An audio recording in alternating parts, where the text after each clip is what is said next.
And the news now, 19 weeks of protest, no end in sight, and a very stern warning from Chinese Premier Xi Jinping about crushed bodies and shattered bones has still not deterred the pro-democracy demonstrators in Hong Kong as they turn towards US asking it to pass a bill to alter trading relations with the financial hub.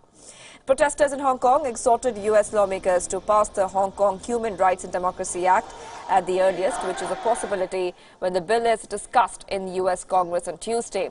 The bill would require Washington to evaluate the state of autonomy in Hong Kong every year so as to justify the city's special trade status and other preferential treatments.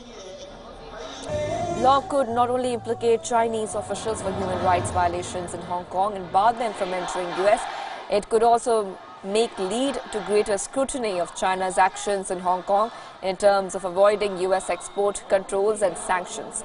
The rally in the financial hub held immense significance as it was one of the few protests in recent weeks to be granted permission to go ahead by the police. Republican leaders such as Marco Rubio and Ted Cruz have become some of the most vocal supporters of Hong Kong's democracy movement that is in Capitol Hill. And although proposed bill is rapidly gathering bipartisan support, especially in the Senate, in fact, Cruz has also made a visit to Hong Kong on Saturday, during which he accused Beijing of trying to impose a dictatorship on the city. He also said that Hong Kong leader Carrie Lam cancelled a meeting because he refused to promise to keep the conversation private. Although Lam's office said she had other commitments earlier during Sunday's clashes. One policeman was slashed in the neck with a knife, while another undercover officer was beaten. Hong Kong police have claimed that the violence have reached life-threatening levels.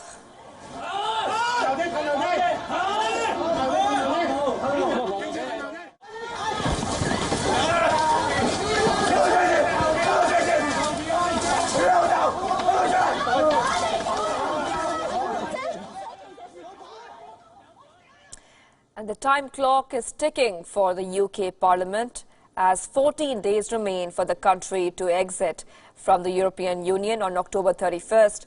A new session of Parliament started with the Queen's speech, where the Queen set out the government's legislative agenda in the House of Lords, setting out the prorogations called by Prime Minister Boris Johnson. The Queen assured that the British government will continue to play a leading role in global affairs post its exit from the European Union. The debate over Johnson's ambitious agenda began in the House of Commons right after the Queen's speech. Labour leader Jeremy Corbyn has condemned Boris Johnson's programme outlined in the Queen's speech as a farce. He also signalled that he would back a general election that could deliver a Labour government within weeks.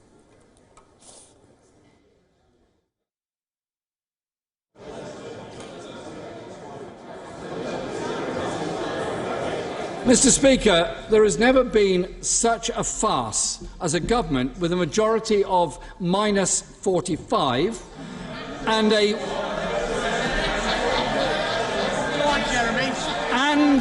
100% record of defeat in the House of Commons, setting out a legislative agenda they know cannot be delivered in this Parliament. The Prime Minister promised that this Queen's speech would dazzle us. On closer inspection, Mr. Speaker, it is nothing more than fool's gold. But a UK Prime Minister hit back at Jeremy Corbyn by criticising the Labour politician over his support for a second referendum. Boris Johnson went on to label Corbyn as a Janus, the two-faced Roman, stating that Corbyn lacked a clear stance on Brexit.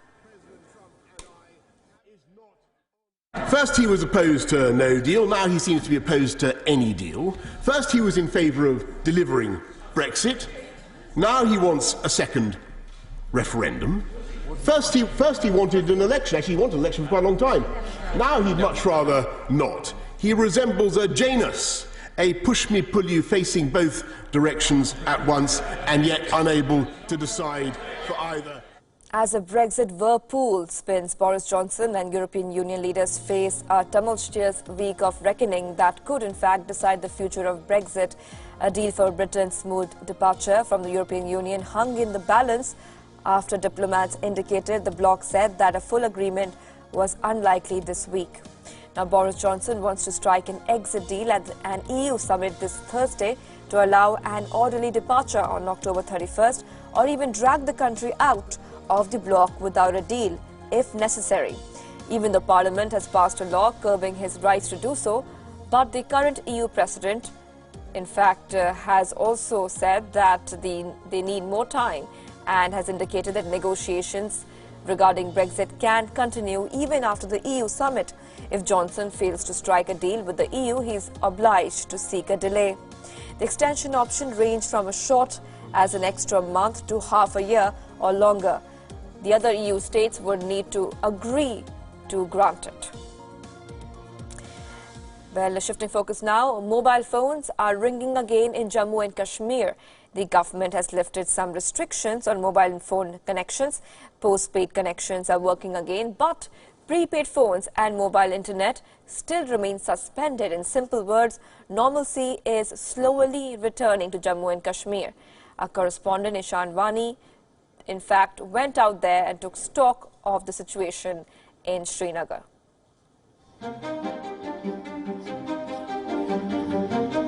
72 days after all communication in the Kashmir Valley was snapped, postpaid mobile services on all networks have been restored in Kashmir. This means that some 40 lakh phone connections are back in service, and locals say the phones have not stopped ringing.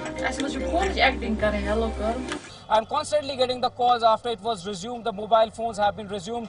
This will definitely bring a sigh of relief for everybody in the Kashmir. It will certainly improve the conditions and little bit normalcy in the valley, and we hope that in future government will restore all the mobile services. कल मैं अपने दोस्तों से भी मिलूंगा, बहुत खुशी होगी मुझे.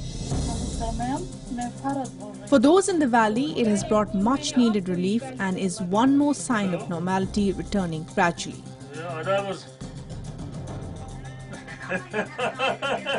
The restoration of mobile network comes over 2 months after the Union government revoked Jammu and Kashmir's decades-old special privileges under Article 370.